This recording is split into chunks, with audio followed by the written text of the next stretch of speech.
My first tip is these 3 devices are 5/8 of an inch in width. So if you ever need to draw a line on your fabric, or you need to make a line for 5/8 of an inch maybe in the hem area, you can use any of these 3 as a guide because they are 5/8 of an inch across. My next tip is something that I like to do when I'm matching up stripes. What I like to do is mark the seam line 5/8 of an inch away from the edges that I'm going to be matching up. So I'm going to pretend that this is going to be a skirt that needs to go together. So this is the wrong side of the fabric. This is also the wrong side of the fabric. So on your right side, the correct side of your fabric, use one of these markers or some marker that you have to mark 5/8 of an inch away from the edge. So I did that here, and I did that also over here on this side. I decided that I'm going to fold this 5/8 of an inch in, and I did press it. Let me get that nice and neat. What I'm going to do next is I'm going to take some wash away tape, and I'm going to place it within the seam allowance here. Here's my wash away tape, and I love this stuff. And sometimes it can be a little difficult to separate the tape from the sticky part, but I just use a pin and I kind of like just make a line through the tape. I'm going to just like make a nice line through the tape with the pin.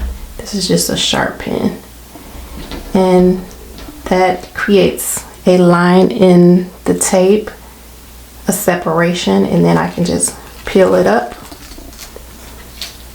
like that. And then let me put my pen back. Now I have this seam allowance folded in, and now I'm going to take this seam allowance and I'm going to move it to the side where I need to match everything up, and I'm going to align. I'll start at the one down, and I want to actually press the folded edge up to the red line because that's the seam allowance, and I'm going to just match and then press it down with the tape underneath so that it can stick and hold it for me. And you can also pin it just for some extra support. So I'll match everything up. After you have everything nice and aligned, then you will fold the top over and make sure your raw edges still line up, and then you'll stitch everything down, and then when you open it up it should be all matching. Some of you may already be doing this next tip, and that is to save your pattern paper. So if I have a view that I'm not going to make, or a size that I know I'm not going to make, or if it's a pattern that doesn't work for me anymore, I will save the tissue paper, and that way I can use the tissue paper for altering patterns, or if I want to copy a pattern or something, I can just use the tissue paper that comes inside of the patterns. I do also have this tracing paper that I purchased on Amazon, but I haven't had to use this in a long time because I have so much pattern paper that's working for me. So that's another tip. This is another tip that I've shared before. I have a dry erase board, and as I'm cutting out my pieces, I like to put them on the dry erase board with a magnet and just hold them there so that I can keep all my patterns organized, so I can continue cutting and then put them on the dry erase board, and then when I'm all done I take them off the dry erase board and move on to cutting out the fabric. If I'm following a pattern and I know I need to stop for the day and I want to remember where I left off, Let's just say I was on number 15. In order to remember where I left off, what I like to do is take a pen and stick it right next to the number that I will need to work on next, or the number I left off on. But I use a pen to mark my spot. I bought these mascara wands. They're actually really cute. The colors are, you have pink and this like bluish kind of color. I like to use these to clean my machine. Now my machine is really dirty, but I'll just like to go in there. I don't know if you can see all of that dirt that came out of there, but these little mascara wands are really handy. I'll link these below if you're interested. I can do this all day. Let's see what else I get. Yeah. Yuck. Sometimes you'll have a pattern piece that needs to be cut out 2 times on the fold. So you would place it on your fold, cut out once, and then move down and cut it out another time. But what I like to do, if I have enough fabric, is I like to fold the fabric in half, and you have 2 folds here, and then I'll place my piece on the fold and then cut it out.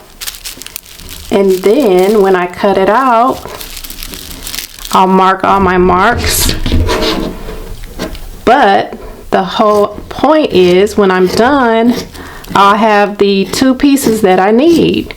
So instead of making 2 separate cuts, I can just go around and make 1 cut and get both pieces from the 1 cut. And I'll show you what I mean. And don't forget, you still have to mark all the dots and everything for both pieces. But move that away. And then I did 1 cut and came out with 2 pieces. I love doing that. And you can do the same thing with pockets. Sometimes you'll have a pattern where you need 4 pocket pieces.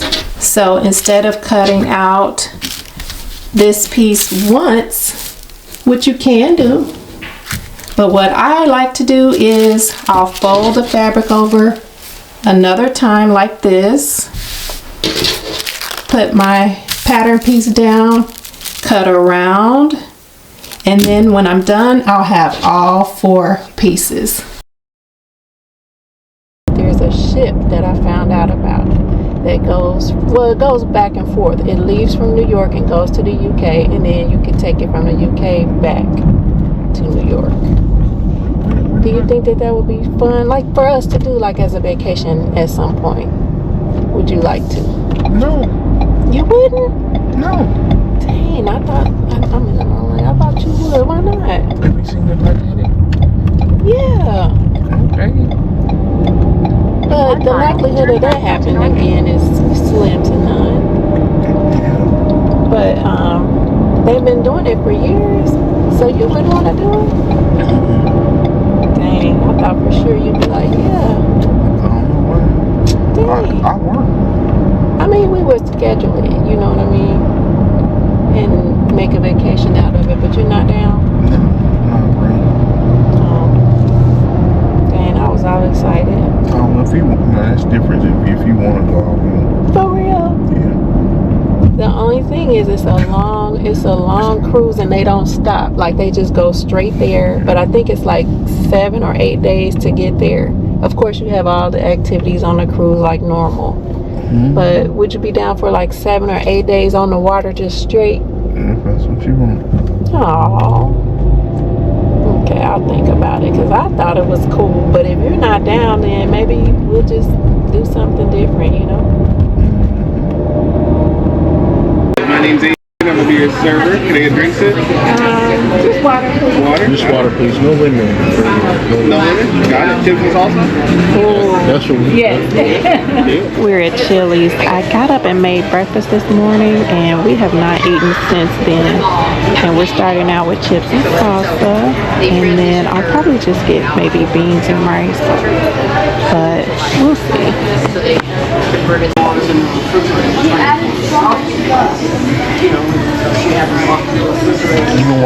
Even when I get back, I'll have to. Look at me. I just dropped this on my pants.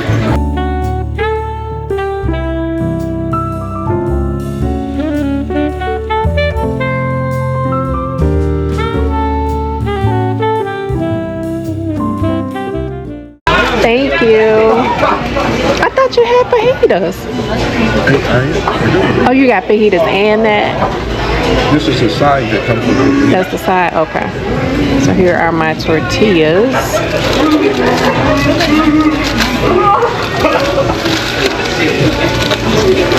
I wish I had a separate plate. Can I have a separate plate?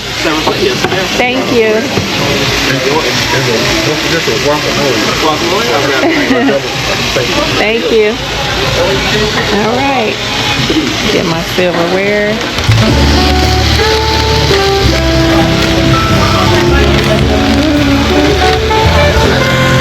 This guacamole actually was my husband's. It came with his meal, but he didn't want it, so we asked them to put it on the side, and they gave us quite a bit. I was not able to finish all the guacamole, but I was happy to have it, and I washed my pants when I got home, and the salsa came out with no problems.